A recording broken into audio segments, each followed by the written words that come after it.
In a touching moment, Kazuya sits with his aging grandfather, who shares a heartfelt piece of wisdom about the true value of family and finding life's meaning through loved ones. Their family has already endured the loss of both Kazuya's mother and grandmother, leaving just the two of them to lean on each other. With genuine concern for his grandson's future, his grandfather urges Kazuya to build his own family after he's gone. Sadly, these words become his grandfather's final gift to Kazuya as he passes away shortly after, leaving Kazuya completely alone. Meanwhile, in a realm of magic and wonder, a desperate kingdom faces dire circumstances. Their only hope lies in an ancient solution, summoning a hero from another world. As the priests meticulously prepare their mystical ritual, Kazuya is quietly studying in his library, unaware that his life is about to change forever. Suddenly, a swirling portal appears, whisking him away to this fantastical world. He materializes before a group of astonished priests who can hardly believe their ritual actually succeeded. Upon meeting the king, an interesting exchange unfolds. While the monarch expresses gratitude for Kazuya's arrival, our hero quickly points out that he never agreed to this journey. However, showing remarkable composure, Kazuya agrees to at least hear the king's explanation before letting his frustration take over. The king reveals that they're in Landia, a vast supercontinent where humans share the land with fascinating races like elves, dwarves, and dragonutes, all living in various nations across the realm. The king then unveils a dark chapter in their history. A decade ago, a sinister portal called the Demon Realm tore open in the northern territories, unleashing hordes of monsters that brought chaos to the region. The Grand Chaos Empire, being closest to this threat, bore the brunt of the invasion. Despite a united effort from multiple nations to launch a counterattack against the Demon Realm, their mission ended in devastating failure, depleting their military might. Now weakened, these nations watch helplessly as demon forces occupy a third of their continent, unable to mount an effective resistance. The king reveals to Kazuya their desperate situation. The Elfridan Kingdom owes regular payments to the Grand Chaos Empire for their ongoing battle against the demon forces. However, their kingdom is struggling with poverty, and their people can barely find enough food to eat. Their solution? Summoning a hero to offer as payment instead of gold. And Kazuya is that hero. In the throne room of King Albert Elfridan, Kazuya's curiosity leads him to ask about what exactly makes a hero. Prime Minister Mark steps forward with a grand definition. A hero is one destined to usher in a new era of change. Kazuya stands there, stunned by this surreal situation, his mind racing through possible escape plans. But reality quickly sets in. Not only would escaping be dangerous if caught, but how would he ever find his way back to Japan without their help? When Kazuya inquires about the frequency of hero summoning, he learns it's an incredibly rare event. The last successful summoning was 5 centuries ago. This revelation sparks an idea in Kazuya's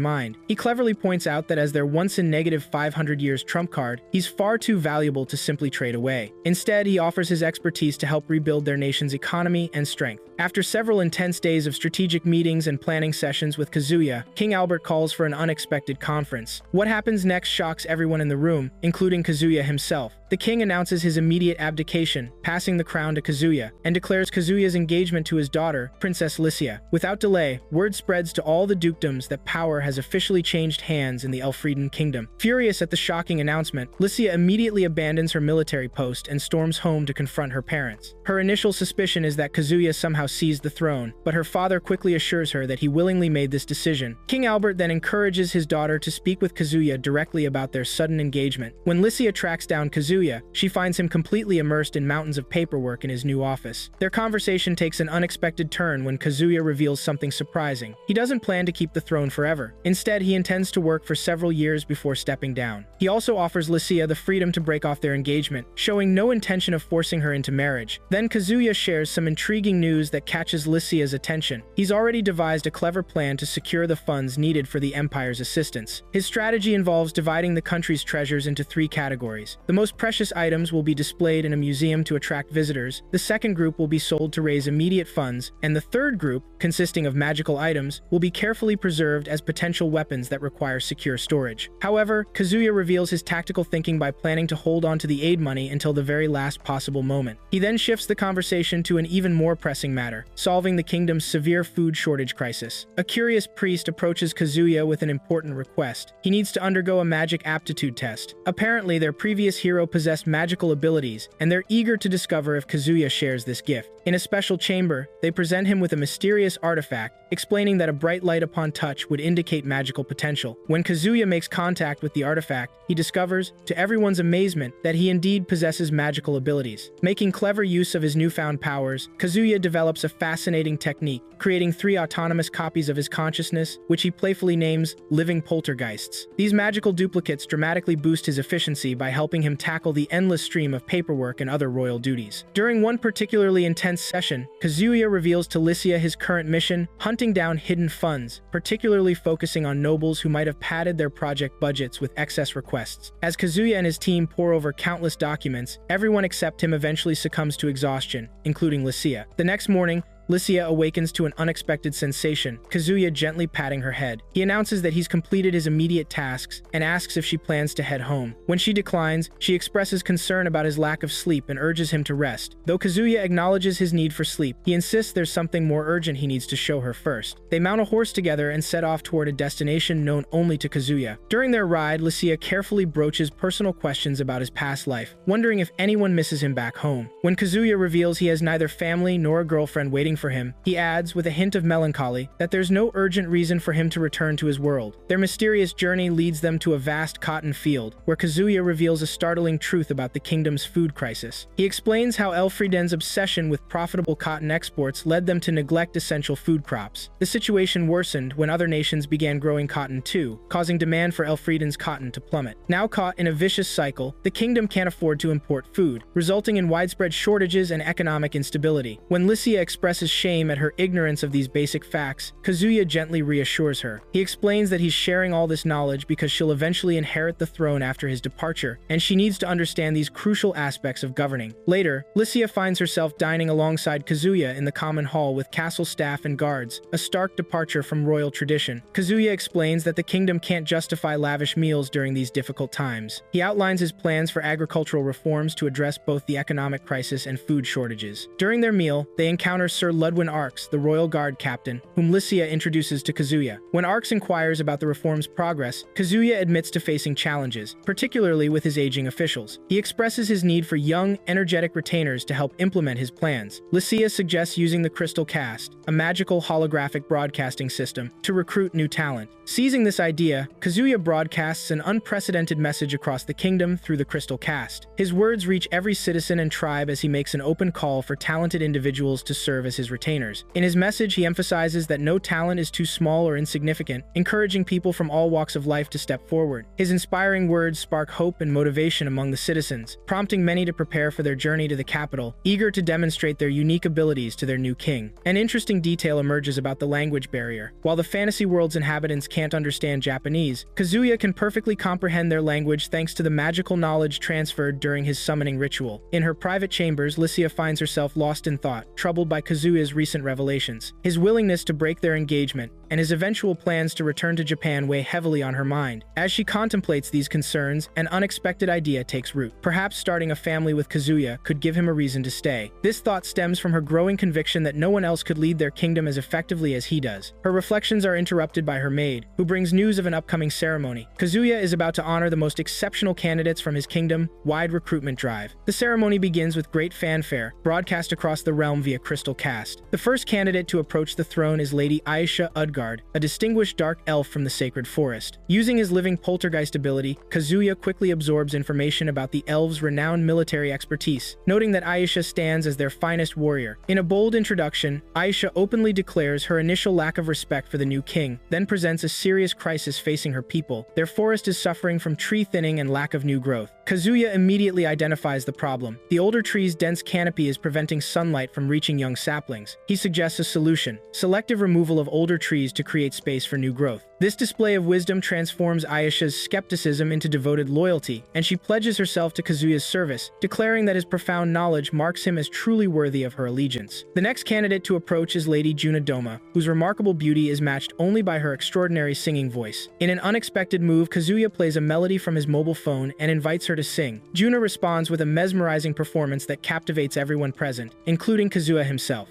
Following this musical interlude comes Sir Pancho Panicotta from Pot Village, a rotund man famous for his unusual gift of gluttony, having supposedly tasted every dish in the kingdom. While others might dismiss such a talent, Kazuya immediately recognizes its value for his future plans involving cuisine. The king's warm reception of Pancho sends ripples of hope throughout the kingdom, as citizens realize that even seemingly modest talents might prove valuable in their new ruler's eyes. Sir Hakuya Kwanmin steps forward next, renowned for his unparalleled memory and vast knowledge. When Kazuya inquires about his reading preferences, Hakuya reveals his all-encompassing appetite for knowledge. Though Kazuya initially offers him a position as castle librarian, Hakuya respectfully declines, expressing his desire to serve directly as a royal retainer instead. He explains that he's been carefully observing Kazuya's wisdom, particularly admiring his non-discriminatory approach in selecting someone like Pancho, seeing it as evidence of Kazuya's ability to recognize potential future value in unexpected places. Impressed, Kazuya requests a private meeting with Hakuya later, a meeting that would lead to Hakuya's future appointment as the Prime Minister in Black. The final candidate is Lady Tomoe Nui of the Mystic Wolves, who possesses the remarkable ability to communicate with animals. Kazuya's quick research reveals that no mystic wolves currently reside in the kingdom, suggesting she might be a refugee. True to his word about hearing everyone's story, Kazuya invites her to speak. The scene ends with an air of mystery as Tomoe leans in to whisper something in the king's ear, her words kept secret from the audience. After the ceremony, Kazuya quickly ushers Tomoe into his private office, first confirming with his officials that they hadn't overheard her whispered message. His visible relief suggests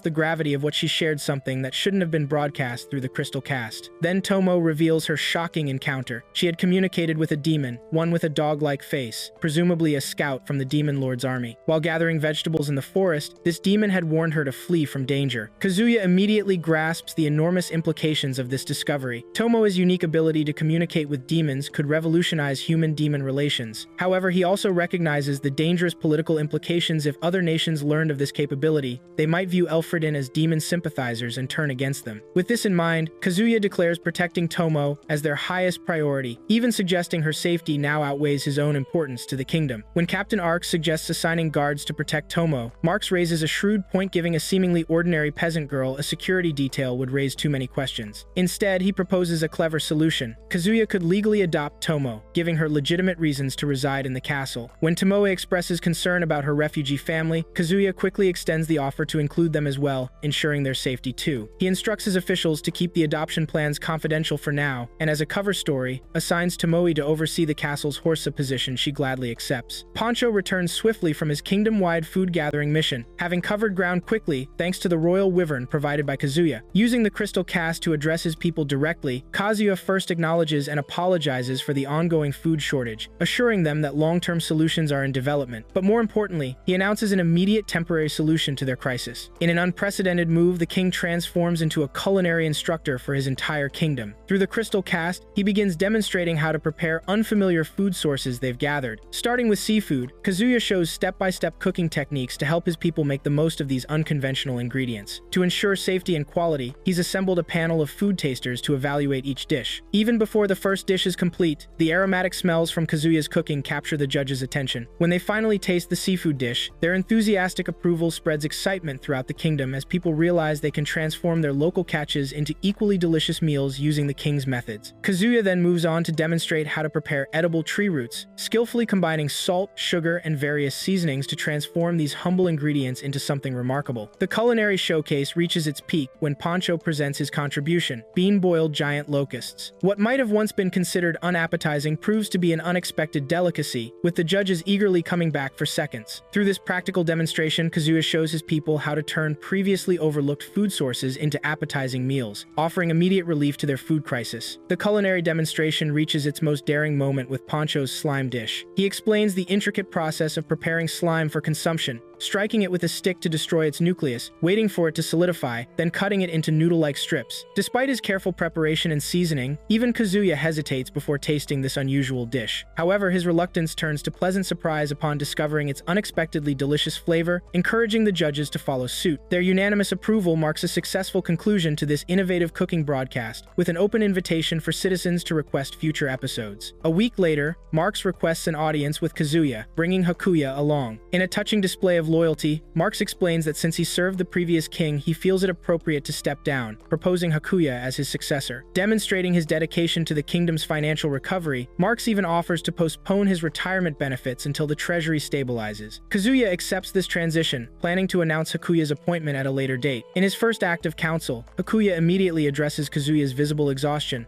suggesting some rest. When Kazuya resists, citing his numerous responsibilities, Hakuya cleverly proposes a compromise, a single day off for a date with Lycia, with Aisha as their guard. Kazuya finally concedes to this reasonable request. Later, Kazuya finds Lycia and Aisha engaged in an intense training session, their impressive combat skills on full display. Alarmed by their formidable abilities and fearing for the castle's structural integrity, he quickly interrupts their sparring. He shares the plan for their date, adding that they'll need to travel incognito to avoid drawing attention. The prospect of a day out in disguise adds an element of adventure to their upcoming outing, though it's primarily a security measure to keep their true identities hidden from the public. The trio emerges from the castle transformed in military academy uniforms, a clever disguise that allows them to blend seamlessly into the town's daily life. Kazuya insists they use his second name and drop all formal titles to maintain their cover. As they explore the castle town, hunger leads them to make a strategic stop at Juna's cafe. Upon entering, Kazuya subtly signals their undercover status to Juna through coded language, which she quickly comprehends, smoothly addressing him by his second name. She serves them the now popular slime noodles, revealing how the dish has become a sensation following the royal broadcast. The affordable nature of this innovative dish has helped address the food shortage crisis, providing a sustainable option until more permanent solutions are implemented. Juna mentions the growing public demand for another royal cooking demonstration, showing how successful their initial broadcast was. During their conversation about kingdom affairs, Lycia suddenly broaches an unexpected topic: polygamy. She matter-of-factly states that she wouldn't object to Kazuya having multiple wives, setting a specific limit of 8, a number that corresponds to the days in their world's week. Her only condition is having one dedicated day with Kazuya weekly. This leads to a revealing discussion about her own family history, where she explains that her mother was the previous king's daughter, and her father Albert gained the throne through marriage. She shares how her father chose monogamy out of devotion to her mother, which surprises Kazuya, especially considering Albert's willingness to abdicate despite only being a royal by marriage. Lycia explains that such a significant decision would have required her mother's approval, offering Kazuya insight into the complex dynamics of royal relationships in this world. The military structure of Elfrieden reveals a carefully balanced power distribution. Duke Georg Carmine commands the largest force with 40,000 army troops, while Duchess Excel Walter leads 10,000 naval personnel. Duke Castor Vargas heads the smallest but most elite force, 1,000 Wyvern Knights, each considered equal to 100 ground soldiers. The Forbidden Army, consisting of the Royal Guard, answers directly to the king but remains smaller than the dukedom's forces. Notably, Kazuya has recently terminated all mercenary contracts, preferring loyalty over hired strength.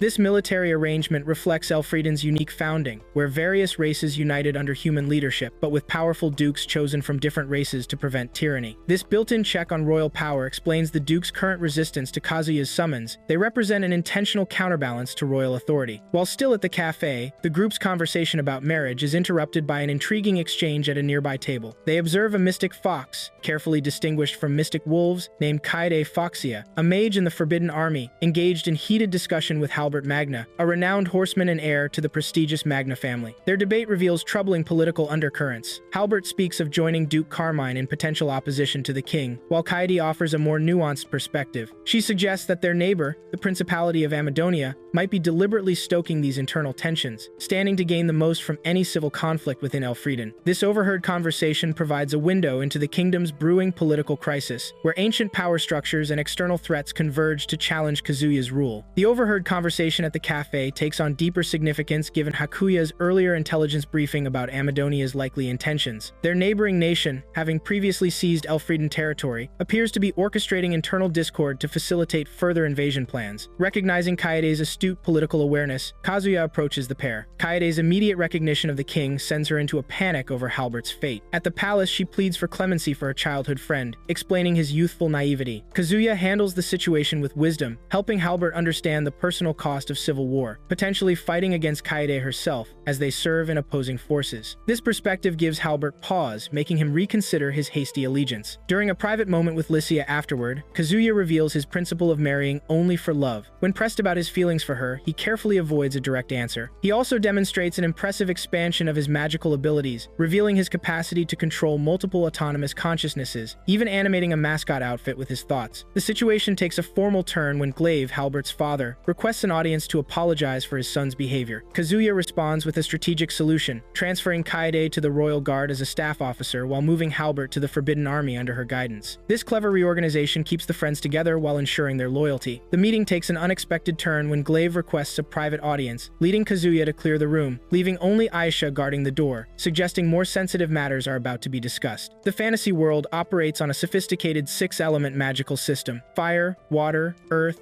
wind, light, and darkness, with darkness serving as a catch-all category for magic that doesn't fit the other 5 classifications. This system directly influences military organization. Wind elementals serve in the Air Force, fire elementals in the Army, water elementals in the Navy, and earth elementals in the Forbidden Army. Light elementals, specialized in healing, are distributed across all branches. Kazuya's unique living poltergeist ability falls under the darkness element category. Putting this magic to practical use, Kazuya deploys his poltergeist-controlled mascot to infiltrate the Adventurers Guild. Under the guise of helping with quests, the mascot allows him to secretly map the kingdom's underground passages, showing his strategic approach to gathering intelligence. After a period of intense work, Kazuya gathers his officials to express gratitude for their efforts, particularly in securing funding for Project Venetonova. In a gesture of good leadership, he grants them well-deserved rest days. When Lycia inquires about Venetonova, Kazuya reveals his ambitious vision: a new coastal city carefully planned to avoid conflict with Duchess Walter's territory, connected by roads to facilitate food distribution throughout the kingdom. This strategic location is intended to become the kingdom's new commercial heart, addressing their food shortage through improved transportation infrastructure. Exhausted from his administrative duties, Kazuya takes a much-needed rest. In a tender moment while he sleeps, Lycia approaches and quietly confesses her exclusive devotion to him, adding a personal touch to their developing relationship amidst these nation-building efforts. During an inspection of Venetonova's construction site, Ludwin presents Kazuya, Lycia, and Aisha with an unexpected challenge: local opposition to the project. A nearby village led by an elderly man warns against building near the shore, citing beliefs about destructive sea creatures called kaijins. According to local lore, these mythical beasts emerge to destroy any construction that encroaches on their territory. While Ludwin dismisses these as mere legends, having no eyewitness accounts, Kazuya decides to investigate personally by meeting with the village elder. During their discussion, Kazuya employs a practical approach, asking the elder to mark the supposed sacred territory of the kaijins on a map. Analyzing the pattern of historical destruction, Kazuya makes a crucial realization. The mysterious kaijin isn't a sea monster at all, but rather the natural phenomenon of tsunamis. The periodic destruction of coastal structures perfectly matches the behavior of these massive waves. Rather than dismissing the villagers' concerns, Kazuya adapts his plans, deciding to relocate the city to higher ground and strengthen its foundations against future tsunami threats. He plans to prioritize this modified construction by deploying the Forbidden Army's earth magic mages to ensure the city's safety and stability. This thoughtful response to the villagers' concerns deeply impresses both Lycia and Aisha, who observe how Kazuya's genuine care for his kingdom manifests in practical problem-solving. Their appreciation for his leadership style reinforces their commitment to supporting his vision for the kingdom's future, with both silently agreeing to dedicate themselves to his happiness and success. The construction of Venetonova progresses with the Forbidden Army's assistance, with Kazuya implementing worker-friendly policies including nutritious meals and mandatory rest periods. During a site visit, he corrects Halbert's formal address, expressing his desire for a more casual relationship with someone his own age, revealing a personal need for normal friendship amidst his royal duties. The project extends beyond the city itself, with concrete roads being laid to connect Venetonova to other towns. Kazuya demonstrates environmental foresight by having warding trees planted around the area, a clever natural barrier to prevent wildlife from damaging crops and farms. This routine inspection takes a dramatic turn when Aisha receives devastating news via messenger bird. Her home forest has suffered a catastrophic landslide, with half the village buried and many residents missing. Kazuya springs into immediate action, implementing a 3-part emergency response: redirecting the Forbidden Army from construction to rescue operations, dispatching Lycia to the capital to organize relief supplies, and arranging rapid transportation to the disaster site. Recognizing that even fast horses would take half a day to reach the elven village, and understanding that every moment counts in rescue operations, Kazuya improvises by utilizing a giant ox-drawn chariot to transport the rescue team. This solution allows them to begin rescue efforts before Lycia arrives with supplies, potentially saving more lives through quick response. The crisis reveals both Kazuya's quick thinking in emergencies and his genuine concern for his subjects' welfare, regardless of their race or location within his kingdom. Upon arriving at the elven village, they're met by Wodan,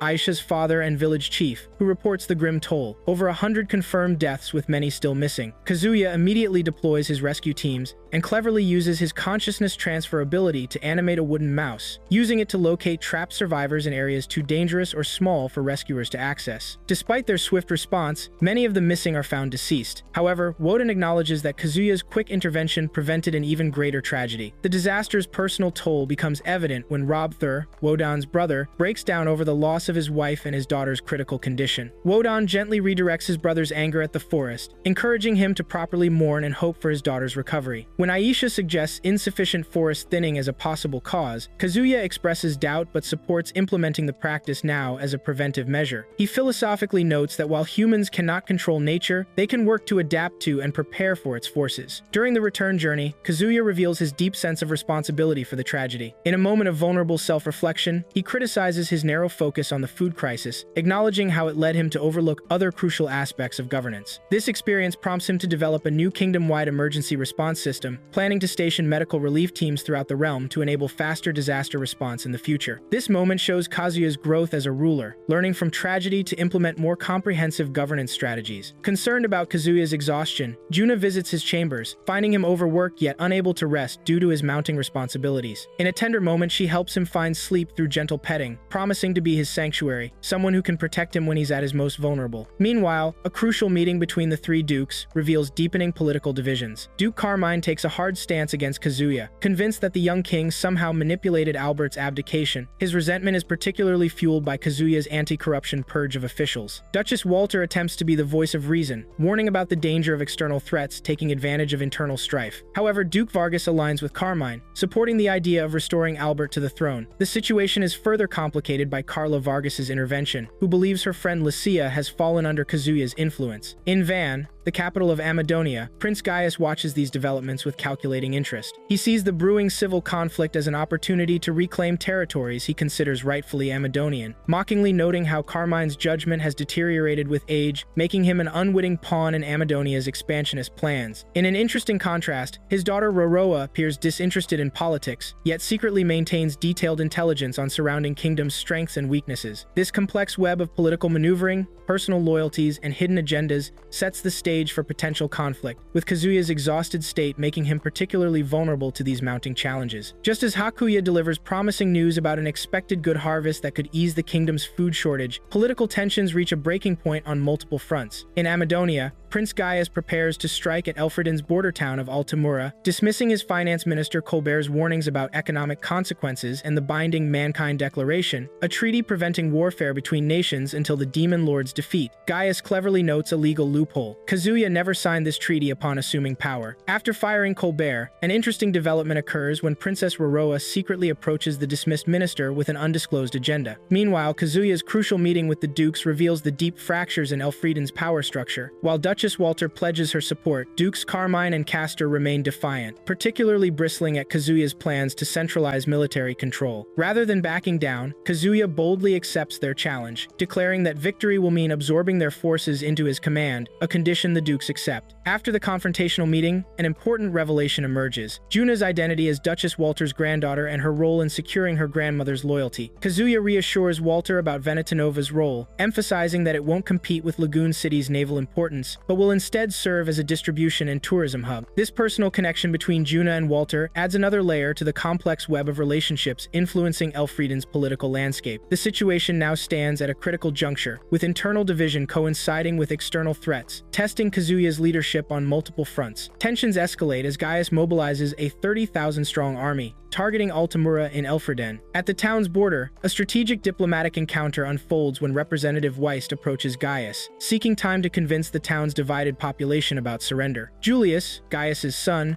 wisely advises allowing the town to surrender voluntarily to minimize casualties and preserve their military strength. Gaius accepts this measured approach, granting Weist an opportunity to persuade his fellow townspeople. Simultaneously, a critical military engagement develops near Carmine's territory. The Forbidden Army has established a strategic fort directly directly challenging Carmine's forces. When Carmine's army deploys cannons to assault the fort, an unexpected ally emerges. Sir, an elf who arrives to repay the kindness shown during the recent landslide rescue. Sir's intervention neutralizes the cannon threat, enabling the royal guard to decisively defeat the opposing army. The defeat devastates Carmine and his corrupt ministerial allies. However, Carmine maintains confidence, pointing out their numerical advantage, a 40,000-strong army facing the Forbidden Army's mere 10,000 troops. This disparity fuels his belief in an eventual victory, despite the current setback. The narrative captures the complex interplay of military strategy, diplomatic maneuvering, and personal allegiances, with each side calculating their next move in this escalating conflict. A tense negotiation unfolds at Altamura's border, with Representative Weist making a strategic move. He presents Gaius with piles of gold bricks and dust, requesting additional time before the town's potential surrender. Gaius agrees, setting a noon deadline the following day for the town's decision, promising to attack by force if no agreement is reached. Behind the scenes, it's revealed that Weist is actually working for Duchess Walter. She provided the gold for negotiations, with Weist explaining its potential use for mercenaries. However, Walter wisely notes that mercenaries are unreliable, and their true objective is simply to delay the invasion until Kazuya completes his plans. Meanwhile, at the fort, a surprising development occurs when the Air Force arrives to support the Forbidden Army, shocking Halbert and Kaede. The backstory of this support is equally intriguing. Kazuya had launched an audacious attack on Red Dragon City using the battleship Albert, ingeniously mounted on wheels and dragged inland. During the attack, Castor dispatches his daughter Carla and the Flying Knights to neutralize the ship. After successfully knocking over the vessel, Carla discovers it was actually being controlled by one of Kazuya's consciousness transfer techniques. She realizes this was a calculated trap designed to draw out Castor's forces, leaving him vulnerable and isolated in the castle. Castor finds himself cornered by Kazuya and his team, who have infiltrated his chambers through a secret city entrance. Realizing his defeat is imminent, Castor pleads for mercy for his right-hand man, Tolman. He recommends Tolman as the new Air Force general, describing him as a diligent and reliable servant who would serve Kazuya well. Despite his situation, Castor makes a final attempt to attack Kazuya. Aisha quickly intervenes, with Lucia supporting her. Together, they swiftly overcome Castor. Accepting his defeat, a slave collar controlled exclusively by Kazuya is placed around his neck, a device that will decapitate him if he disobeys. Carla bursts in, ready to fight, but Castor stops her. He acknowledges their complete defeat and advises against further resistance. A similar slave collar is placed on Carla, ensuring her submission. Kazuya promptly appoints Tolman as Castor's replacement and issues his commands. This sequence explains how the Air Force came to support the Forbidden Army. Carmine recognizes their battle is lost. Some corrupt officials suggest using civilians as human shields to halt the Forbidden Army's advance. Carmine rejects this idea and has his assistant place a slave collar on the official. Expecting punishment or judgment from Kazuya, Carmine is surprised when he learns that the army is withdrawing from the city without entering. Glaive had already disclosed Carmine's intricate plan to Kazuya at the palace. He revealed how Carmine had strategically infiltrated the corrupt officials' ranks, feigning allegiance to consolidate their resources into his army. Carmine had devised a comprehensive plan to neutralize them in one decisive stroke, deliberately keeping Kazuya uninformed to prevent any potential leaks of his risky tactics. Through this cunning maneuver, Carmine successfully stripped the corrupt noblemen of their assets, leaving them completely exposed. Upon learning the details,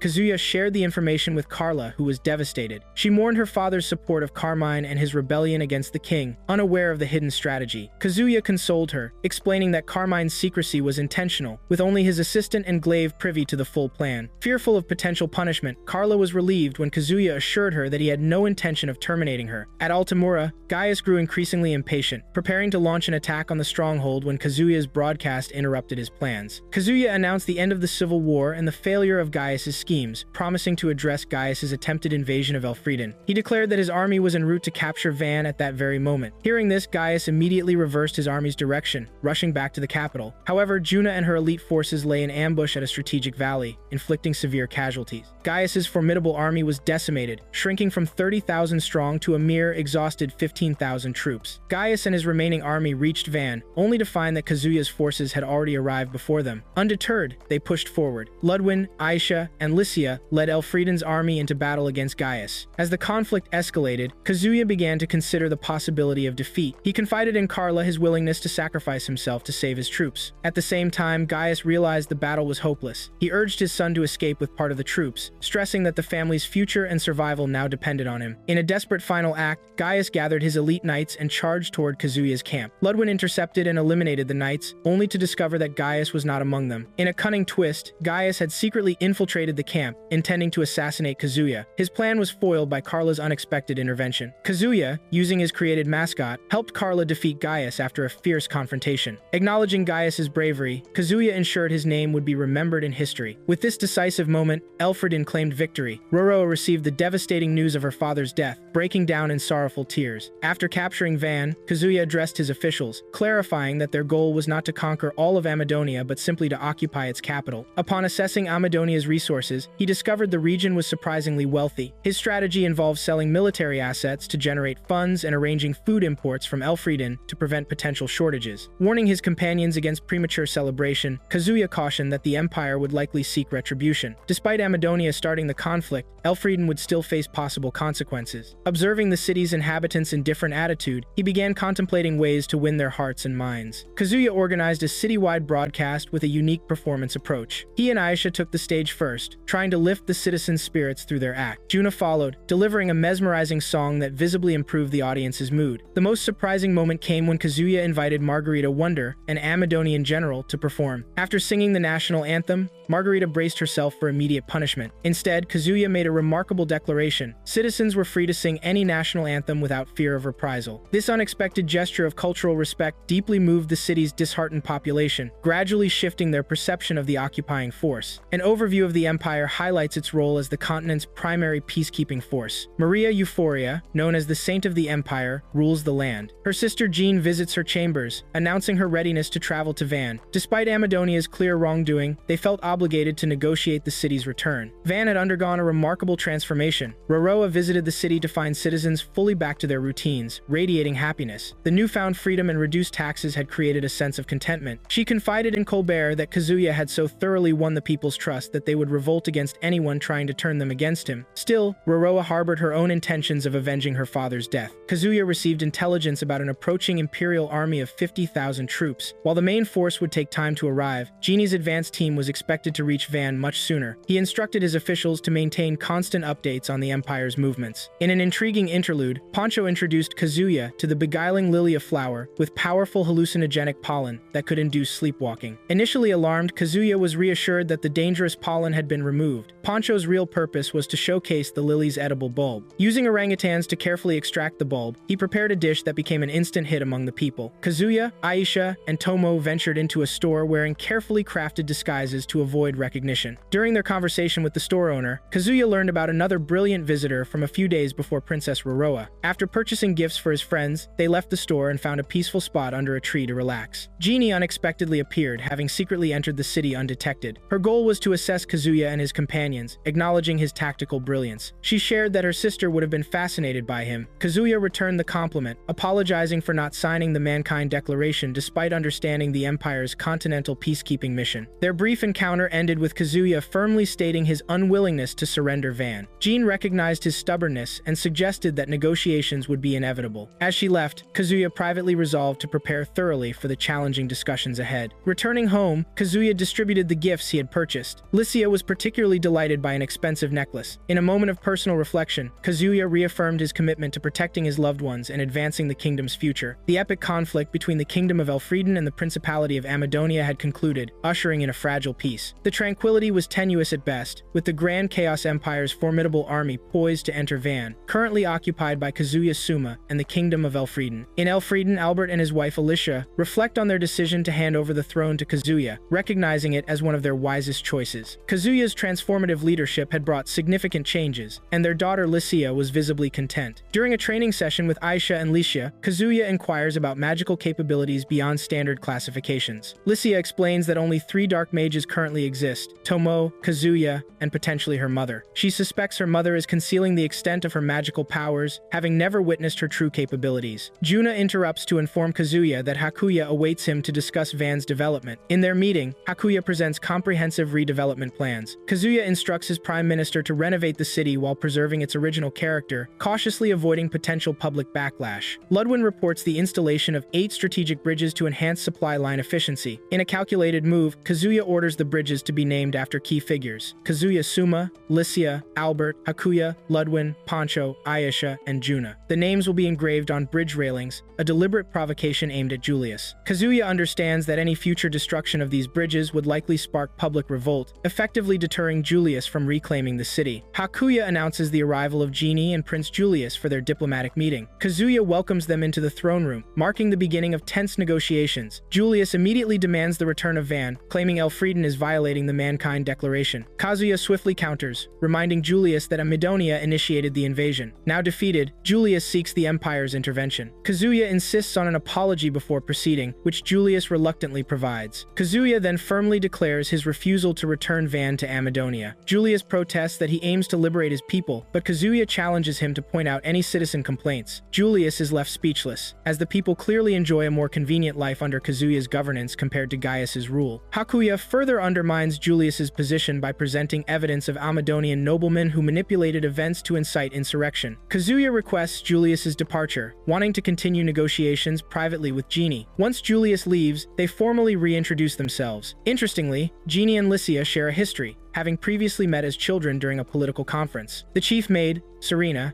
enters to inform Kazuya that a banquet is being prepared for Julius. This strategic move will keep him occupied while Kazuya and Genie conclude their critical discussions, effectively neutralizing Julius's potential interference. Under the Mankind Declaration, the first article stipulates that border changes through military action are not recognized. While Amadonia signed the treaty, Elfrieden did not. Following Amadonia's loss of its capital, they have appealed to the Empire for intervention. During a meeting with Genie, Kazuya and Elfrieden's officials engage in a preliminary discussion. Before proceeding, Genie reveals a surprising piece of information. Monster meat is surprisingly sweet. The Empire has occasionally killed and cooked monsters emerging from the Demon Lord's domain, finding them edible and delicious. This revelation leads Kazuya to a profound observation. He concludes that demons likely view monsters as humans view animals, as inferior beings. Recognizing the potential societal implications, Kazuya warns that such information must remain confidential. He fears that if humans learn of this hierarchical relationship, it could lead to dangerous prejudices against beastmen like the mystic wolves, potentially triggering attempts at species elimination. After the officials unanimously agree to maintain secrecy, they continue their meeting. Kazuya firmly tells Genie that he cannot accept the Empire's demand to return Van, arguing that doing so might encourage future invasions by other nations. Genie responds with a veiled threat, indicating that continued resistance would compel her to consider military action. She emphasizes the Empire's overwhelming military superiority, suggesting they could easily destroy both Amadonia and Elfrieden without significant effort. Kazuya candidly reveals his true objectives, preventing Amadonia from future interference and ensuring they face consequences for their invasion. The diplomatic tension remains high, with both sides carefully measuring their next moves. Jean proposes returning Van if Amadonia pays reparations. Kazuya agrees, prompting Hakuya to object, arguing that Van's potential future wealth exceeds a one-time payment. Kazuya explains the strategic wisdom behind his decision. The Empire would achieve its objective of returning Van, while other nations would witness the consequences of invasion, mandatory reparations. He specifically insists the payments be made in Imperial currency. When Genie inquires why Kazuya didn't sign the Mankind Declaration, he diplomatically avoids a definitive answer. Instead, he proposes a secret bilateral alliance between Elfrieden and the Empire. The alliance's primary purpose would be supporting the Eastern Front by repelling monster forces. Genie questions the alliance's benefits for Elfrieden. Kazuya candidly states their sole gain would be the Empire's trust. Addressing potential communication challenges, Kazuya presents an innovative receiver device that enables long-distance communication. Impressed by his creativity, Genie enthusiastically invites Kazuya to the Empire, even suggesting he could become Prime Minister or potentially marry Maria and become Emperor. Lycia becomes defensive, but Kazuya calms her. He humbly declines, emphasizing Elfrieden's need for his leadership. To formalize their alliance, they agree to establish embassies and appoint specific ambassadors. As they conclude their meeting and step outside, Genie reveals a crucial secret about the demons. The Empire's researchers have discovered a consistent word among demon communications, potentially the Demon Lord's name, Devalroy. Upon hearing this name, Kazuya experiences a strange, familiar sensation and becomes lightheaded. Concerned, Lycia escorts him to his room, attributing his condition to exhaustion. Julius is informed of the negotiated terms between Genie and Kazuya, and he erupts in fury upon learning about the reparations. Hakuya reveals Elfrieden's strategic demand, 2 years' worth of Amadonia's annual budget, payable over a decade. This calculated approach ensures Amadonia lacks the financial resources to rebuild its military or wage future conflicts. Julius attempts to protest, but Genie firmly firmly reminds him that the Empire's intervention hinges on his compliance. As additional collateral, Elfrieden will seize Amadonia's gemstone cast and the entire castle library until full payment is completed. During the discussion, Julius inquires about Roroa's whereabouts. Kazuya is initially confused, prompting Julius to explain that Roroa is his sister who has gone missing. Kazuya assures him that Roroa escaped with some officials before the city's capture. Lycia astutely observes that Julius's concern might stem from potential succession disputes. Kazuya is taken aback, reflecting that his own priority would be his sister's welfare rather than political maneuvering. The three parties ultimately formalize their agreement in an official document. As Kazuya and his entourage prepare to depart, the entire city falls into a state of mourning. Kazuya recognizes the people's deep anxiety about returning to their previous oppressive conditions under Julius's rule. They fear losing the freedoms and improvements implemented during Elfrieden's occupation, particularly concerning potential tax reforms and reduced liberties. The departure symbolizes more than a military withdrawal. It represents a potential return to uncertainty for Van's citizens, who had briefly experienced a more just and comfortable governance. Upon returning to the Empire, Jeannie is immediately greeted by her eager sister, Maria. Jeannie shares details about the proposed alliance with Kazuya, which Maria enthusiastically accepts. Maria observes that Kazuya represents a revolutionary hero who will usher in a new age, rather than a traditional demon lord defeating protagonist. She expresses her excitement to meet Kazuya directly, fascinated by his approach and vision. Kazuya later organizes a celebratory gathering for the adventurers, sending Lycia as his representative to express gratitude for their crucial role during the war. The adventurers, including Yuno, had been instrumental in evacuating citizens from the stronghold before the conflict. Kazuya's mascot is also present, recognized as an adventurer in his own right. The adventurers, believing someone is hidden beneath the mascot costume, playfully offer drinks. To their surprise, the mascot accepts and begins drinking. After consuming several drinks, the mascot dramatically collapses, visibly intoxicated, an unexpected turn of events that leaves everyone puzzled. Soldiers promptly arrive to escort the inebriated mascot back to the castle. In a surprising revelation, it is discovered that Kazuya himself was inside the costume. His motivation was simple: to escape political pressures and enjoy a moment of genuine social interaction, blending in anonymously among the adventurers he had worked alongside. Kazuya visits Carmine in his cell, motivated by Lycia's deep respect for him as a father figure. He begins by thanking Carmine for his intricate plan to eliminate corrupt nobles, simultaneously seeking a way to spare Carmine from a similar fate. Carmine, however, insists on being executed alongside the corrupt nobles. He fears that if his plan becomes public, it could create future complications. Kazuya is simultaneously angry and grief-stricken, struggling with the weight of Carmine's willingness to sacrifice himself. Carmine reveals that everything was meticulously planned from the beginning. He is prepared to die branded as a traitor, with his reputation tarnished, as long as his ultimate goal of purging corruption is achieved. When Kazuya probes whether Carmine's sacrifice is specifically for the royal family, Carmine cryptically responds that, when the time comes, they will tell you themselves. To minimize Carmine's suffering, Kazuya opts for a more dignified death, offering him poisoned wine instead of a public execution. He also shares that Carmine's subordinates, including his assistant Beowulf, have requested to share his fate. Carmine expresses gratitude for Kazuya's compassion and offers a final, poignant request: to take care of Lycia. He drinks the wine and passes away peacefully. Kazuya leaves the room overwhelmed with sadness, recognizing the profound sacrifice of a brave and loyal man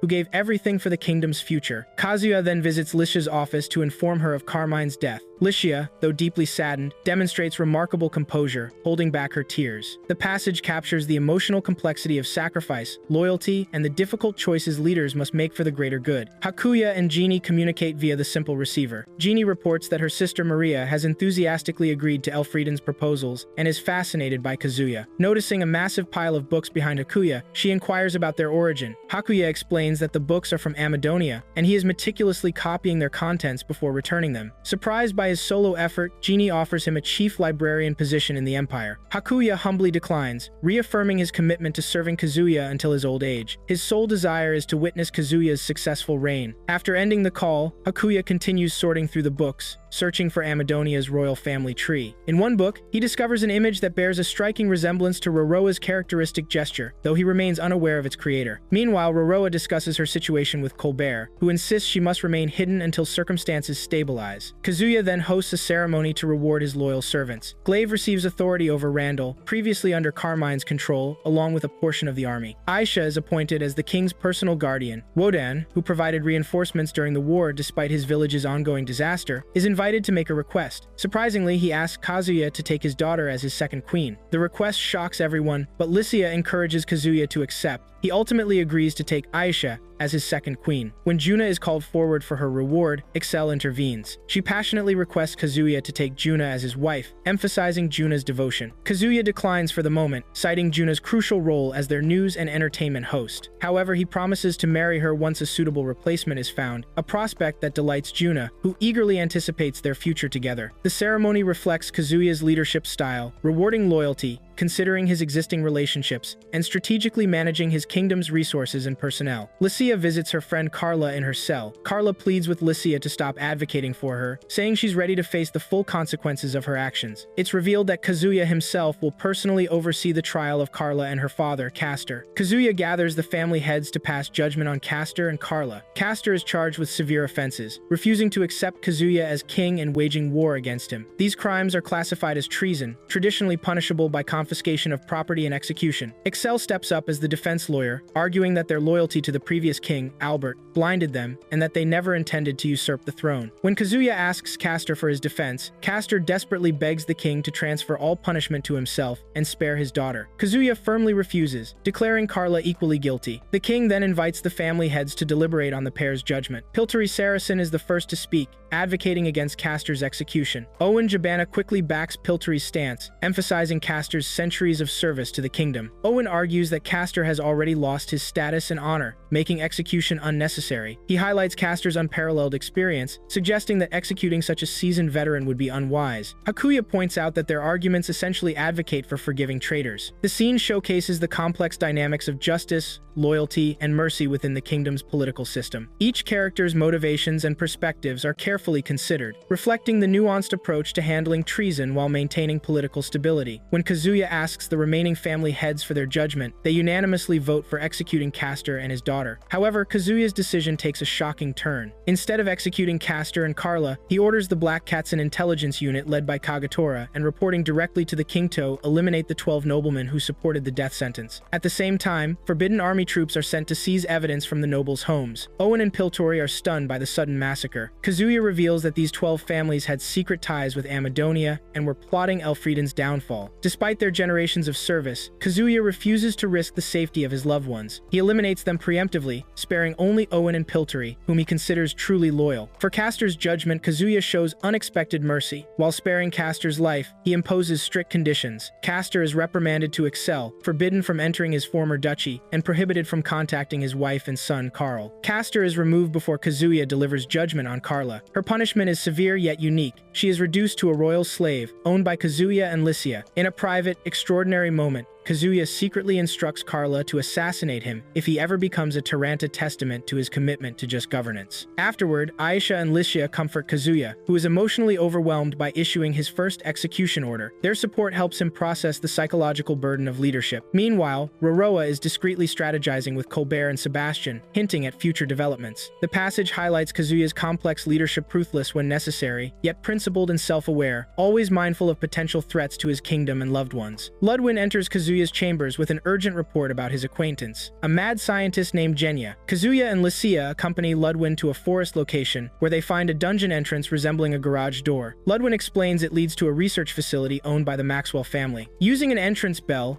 Ludwin announces their arrival. They descend to Genya's underground lab, where she formally greets the king and his fiancée. Lycia shares an amusing backstory about her time in the Forbidden Army. Genya was once famous for creating innovative arrowheads loaded with magically enhanced seeds that rapidly grew vegetation during wartime. Her experimental approach got her dismissed after an incident where arrows fired on a training ground spontaneously erupted into massive tree coverage. Genya explains that her family's long-standing research has started uncovering what she calls a natural law distinct from traditional magic. She describes the fascinating science behind dungeon core's unique gemstones found in dungeon caves that are essential to monster ecosystems. Typically, adventurers destroy or disable dungeon cores, receiving substantial rewards for their efforts. What people currently use as gemstones are actually damaged dungeon cores. Remarkably, no one has ever successfully retrieved or restarted a fully functional dungeon core. Kazuya expresses concern about the risks of bringing a working dungeon core to the surface, fearing it might attract monsters. Genya, however, remains optimistic, believing the chances are low and viewing a perfect dungeon core as an extraordinary research opportunity. Genia introduces her latest invention, the Little Susumu Mark V, a revolutionary propulsion machine designed to replace Sea Dragon's wind power in ship navigation. The device works by sucking in air and expelling it in the opposite direction. During the demonstration, Genia accidentally points the machine backward, causing it to violently throw everyone around. Ludwin quickly shuts it down, preventing any injuries. Genia explains the machine is powered by cursed ore, a stone known for its explosive properties and unique magical storage capabilities. Kazuya immediately recognizes the ore's potential, comparing it to a rechargeable battery. He realizes this technology could push the kingdom into a technological revolution. Moreover, a significant vein of the ore lies beneath the kingdom, presenting both immense opportunity and potential danger. The strategic implications are profound. This technology could make the kingdom the continent's greatest superpower, but it could also spark destructive conflict if other nations discover its existence. Kazuya anticipates a potential resource war. Recognizing Genia's critical importance to the kingdom's future, Kazuya takes a strategic step. He immediately proposes a marriage between Genia and Ludwin, effectively tying her talents to the kingdom's interests. Both Genia and Ludwin accept, with Kazuya offering to cover the wedding expenses. In a final amusing twist, Ludwin explains the crazy thing Genia recently did. She stole dragon bones, adding another layer to her eccentric scientific persona. The passage brilliantly captures the intersection of scientific innovation, strategic thinking, and political maneuvering, showcasing Kazuya's ability to leverage intellectual talent for the kingdom's advancement. During the capital's beautification, Genia had stolen dragon bones. When Kazuya inquires about her motives, she reveals a mechanical dragon she constructed but couldn't activate. Kazuya ingeniously solves the problem by transferring a living poltergeist into the machine, bringing the mechanical dragon to life. Ludwin and Lycia immediately caution Kazuya about the potential international implications of possessing a weaponizable mechanical dragon. Heeding their advice, Kazuya powers down the machine. They christen the creation Makadra and decide to keep the project top secret pending communication with the Star Dragon mountain range. Recognizing Genia's potential, Kazuya offers to establish a state research laboratory, giving her complete freedom to choose her research focus. Meanwhile, in Amadonia, the situation deteriorates rapidly. Harsh taxation triggers widespread protests, with citizens suffering under economic strain. Julius's response is brutally straightforward. He opts to suppress the uprising through military force. In a parallel development, Serena begins training Carla in her new role as a maid, helping her adapt to her dramatically altered circumstances. A formal request soon reaches Kazuya from Amadonian citizens, pleading for reinforcements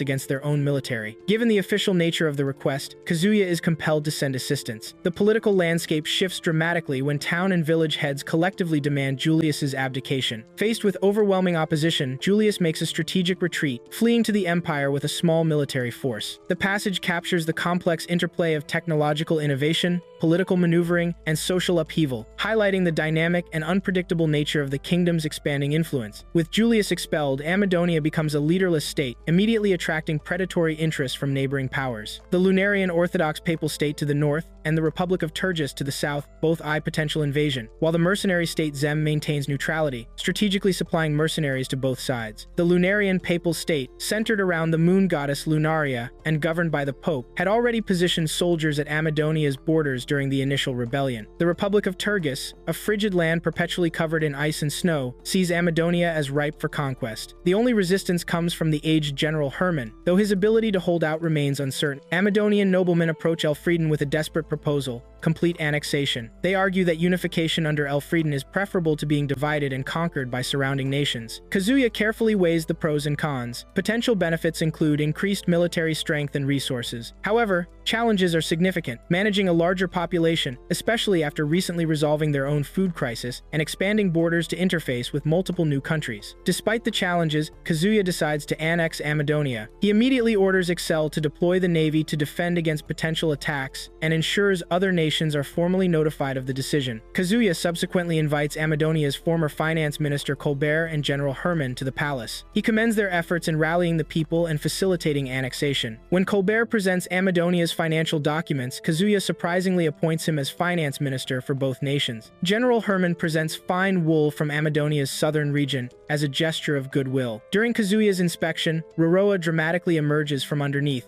catching everyone by surprise. When questioned about her sudden appearance, she boldly declares her intention to marry Kazuya. The throne room erupts in shock when Roroa boldly declares her intention to marry Kazuya. She presents a strategic rationale. Their marriage would provide legitimacy for governing Amadonia and usher both nations into a prosperous era. In a stunning revelation, Roroa admits to orchestrating the entire uprising. Every political movement, the protests, the calls for annexation were carefully staged by her. She essentially engineered the entire political transformation. Roroa then provides insights into the complex religious political landscape, specifically regarding the Lunarian Orthodox. She predicts they will soon contact Kazuya, driven by long-standing conflicts with the Star Dragon mountain range and the Empire. The religious tensions stem from fundamental theological differences. The Star Dragon worships the Mother Dragon, while the Orthodox revere the moon's supreme being. Their conflict with the Empire centers on Maria's saint title, which the Orthodox believe should exclusively belong to the Pope. Notably, Maria herself didn't claim this title. Her people bestowed it in recognition of her exceptional leadership. Roroa suggests the Orthodox might attempt to counter the Empire's influence by offering Kazuya a similar honorific. Impressed by Roroa's intelligence and strategic thinking, Kazuya considers her proposal. Demonstrating his commitment to his existing relationships, he first seeks consent from Licia, Aisha, and Juna before making a decision. Upon acceptance, Roroa immediately begins offering economic advice, suggesting innovative strategies like incorporating commercials into daily news and entertainment programs. The kingdom is subsequently informed of Kazuya and Roroa's engagement, marking another significant political and personal milestone in their evolving narrative. The kingdoms of Elfrieden and Amadonia unite to form the Kingdom of Fredonia, marking a significant political transformation. Kazuya meets with Maria to discuss the annexation, explaining the strategic reasoning behind incorporating Amadonia following the Empire's previous arrangements. Maria fully understands and supports his decision, noting it likely explains why Elfrieden initially refrained from signing the Mankind Declaration. However, Maria emphasizes their ultimate shared goal, defeating the Demon Lord. She stresses the critical importance of nations uniting to ensure human survival. Kazuya acknowledges this broader mission. Regarding the Lunarian Orthodox, Kazuya firmly declares he has no interest in their authority and will reject any offers they might propose. The two leaders part ways, hoping to maintain their friendship and collaborative relationship. The following morning, Licia and Ayesha discover Roroa sleeping in bed with Kazuya. Initially jealous, they're quickly reassured by Kazuya that Roroa simply fell asleep next to him due to mutual exhaustion, and nothing inappropriate occurred. In a tender moment, Licia inquires about their plans for having a child. Kazuya responds that they'll start trying soon enough, hinting at future family expansion. The passage seamlessly blends high-stakes political negotiations with intimate personal moments, showcasing the multifaceted nature of the characters' relationships and responsibilities. Kazuya recognizes the need for more educated personnel to effectively govern the kingdom,